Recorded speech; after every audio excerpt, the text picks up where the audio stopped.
அன்புறவுகளுக்கு வணக்கம். இப்போது நாம் பேசிக்கொண்டிருக்கக்கூடிய இந்த பொழுது வரை திரு விஜய் அவர்களினுடைய தாவேக்காவால் ஆட்சி அமைக்க இயலவில்லை.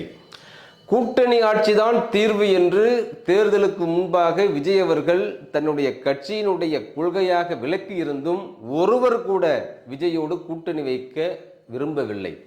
குறிப்பாக விடுதலை சிறுத்தைகள் கட்சியினுடைய தலைவர் திரு தொல் திருமாவளவன் கிடைத்த வாய்ப்பை தவறவிட்டு விட்டார்.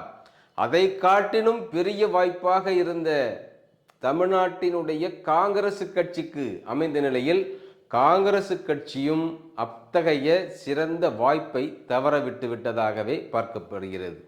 ஏனென்றால் விஜய் அவர்கள் முன்கூட்டியே கணித்திருந்தார், மக்களிடையே நம்பிக்கையை பெற வேண்டும் என்றால் மக்கள் கூட்டணியை விரும்புகின்றார்கள், கூட்டணி ஆட்சியை விரும்புகின்றார்கள் என்று.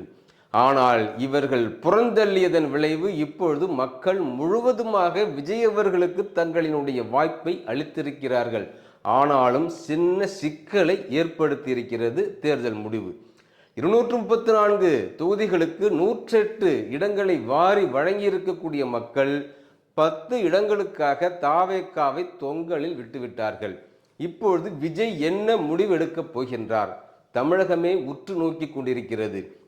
இங்கே 2 திராவிட கட்சிகளையும் ஓட விரட்டி அடித்திருக்கக்கூடிய தாவேக்கா இப்பொழுது தானாகவே தடுத்து நின்று கொண்டிருக்கிறது. ஆம், என்ன செய்ய போகின்றார் விஜய்? காங்கிரஸோடு கூட்டணியில் சேரலாமா? விடுதலை சிறுத்தைகளை இணைத்துக் கொள்ளலாமா?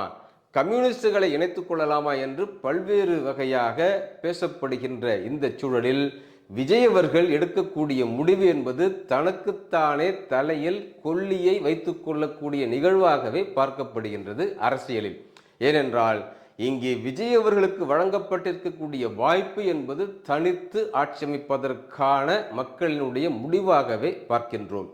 அதை காட்டிலும் 10 இடங்கள் குறைவு என்ற நிலையில் விஜய் என்ன முடிவெடுக்கப் போகின்றார்?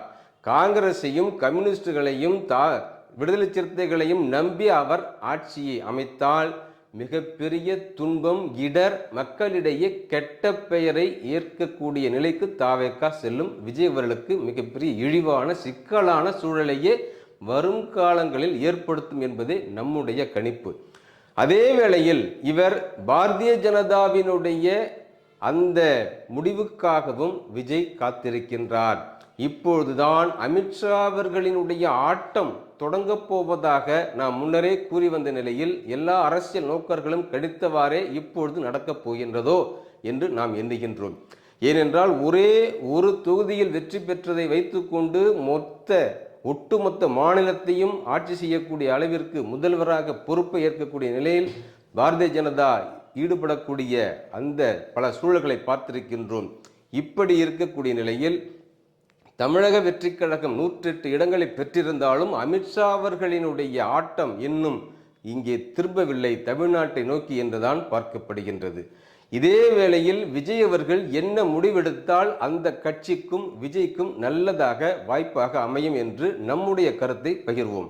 இங்கே அனைத்திந்திய அதிமுக தேர்தலுக்கு முன்பாகவே 2 திராவிட கட்சிகளில் ஒரு கட்சி இந்த தேர்தலோடு முடிவுரையை நோக்கி செல்லப் போகின்றது என்பதை நாம் 3-4 காணொளிகளில் தொடர்ந்து வலியுறுத்தி வந்தோம். அந்த அடிப்படையில் இப்பொழுது அனைத்திந்திய அதிமுக முடிவை நோக்கி விரைவாக சென்று கொண்டிருக்கிறது என்றுதான் பார்க்கின்றோம். இந்த சூழலில் அதிமுகவில் இருக்கக்கூடிய பெரும்பான்மையான அந்த சட்டமன்ற உறுப்பினர்களை விஜய் அவர்கள் மறைமுகமாக எப்படியாவது அவர்களை முழுவதுமாக தாவேக்காவிற்கு இழுத்து கொண்டால் ஒழிய ஆட்சி அமைப்பதற்கு கடுமையான சூழலையே எதிர்நோக்க வேண்டியிருக்கும். அதே வேளையில் எவருக்கும் இங்கே மாற்று கட்சியிலிருந்து தமிழக வெற்றி கழகத்தில் இணைந்தாலும் கூட அவர்களுக்கு அமைச்சர் பொறுப்பு என்ற ஒன்றை அவர் வழங்கக்கூடாது. ஏனென்றால் குதிரை பேரம் என்று தேர்தலுக்கு முன்பாகவே அறிந்ததன் விளைவே தாவேக்காவினுடைய வெற்றி பெற்ற வேட்பாளர்கள் தன்னுடைய பனையூருக்கு வந்து சேர வேண்டும் என்று கட்டளை பிறப்பித்திருந்த விஜய் அவர்கள் இப்பொழுது குதிரை பேரம் விலை பேசக்கூடிய இடத்தில் இருக்கின்றார். இதுதான் அரசியல் களம். இந்த இடத்தில் எந்த ஒன்றையும் பார்க்கக்கூடாது. விஜய் அவர்கள் மிக தீவிரமாக தன்னுடைய அடுத்த கட்ட தலைவர்களை அனுப்பி அதிமுகவை உடைக்கக்கூடிய வேளையில் இறங்கிக் கொண்டிருக்கிறார் என்ற செய்திகளும் வந்து கொண்டிருக்கின்றன. இதுதான் சரியான முடிவு. காங்கிரஸையும் கம்யூனிஸ்டுகளையும் விடுதலை சிறுத்தைகளையும் நம்பி அவர் அரசியலில் அடுத்த கட்டத்தை நகர்த்துவாரேயானால் நடுத்தெருவில் நட்டாற்றில் அவர்கள் விட்டு விடுவார்கள். எப்பொழுது விஜய் அவர்கள் வீழ்த்தப்படுவார் என்று காத்து கொண்டிருக்கிறார் திருமாவளவன். திருமாவளவனினுடைய பெரும்பான்மையான வாக்குகளை விஜய் அவர்கள் பெற்றுவிட்டார். இனி விசிகாவிற்கு எதிர்காலம் என்பது மிகப்பெரிய ஒரு கேள்விக்குறிதான் என்று நாம் பார்க்கின்றோம். அதே வேளையில் ஒரு காலம் கம்யூனிஸ்டுகளை நம்பி களத்தில் நிற்கவே கூடாது என்பதுதான் முந்தைய இந்திய அரசியல் வரலாற்றினுடைய பாடங்கள்.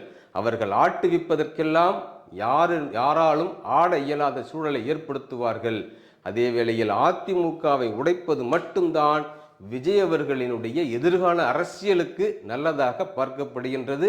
ஏனென்றால் 5 ஆண்டுகளை அவர் எந்த ஒரு சிக்கலும் இல்லாமல் ஓட்ட வேண்டும், ஆட்சியை நடத்த வேண்டும் என்றால் அவர் தன்னுடைய கட்சிக்கு பெரும்பான்மையை தானாகவே கூட்டிக் கொள்ளக்கூடிய வாய்ப்பை ஏற்படுத்தி கொள்ள வேண்டும். மக்கள் விஜய் அவர்கள் தனித்து களம் காண வேண்டும், தனித்து ஆட்சியை பிடிக்க வேண்டும் என்று தங்களினுடைய விருப்பத்தை அளித்து வாக்கை செலுத்தியிருக்கிறார்கள். ஆனால் இனிதான் அரசியல் கற்றுக்கொண்டிருக்கக்கூடிய விஜய் அவர்கள் இந்த களத்தை முதல் தேர்வில் அவர் தேர்ச்சி பெறுவதற்கான வாய்ப்பை அவர் எதிர்நோக்கி காத்திருக்கிறார். அவருக்கு சிறந்த ஆட்சி அமைவதற்கான சூழல் ஏற்படுத்துவதற்கு சில தலைவர்கள் முயல்வதையும் பார்க்கின்றோம். அதற்காக அமையக்கூடிய இந்த ஆட்சிக்கு நம்முடைய வாழ்த்துக்களை தெரிவித்துக் கொள்கின்றோம். அதற்கு பின்னர் விஜய் அவர்கள் அளித்திருக்கக்கூடிய உறுதிமொழிகள், வாக்குறுதிகள் எல்லாம் நடைமுறைக்கு ஏற்கக்கூடியனவா, அவர் செயல்படுத்துவதற்கான வாய்ப்புகள் உள்ளனவா என்பதை பற்றி மற்றொரு காணொளியில் விரிவாக காண்போம்.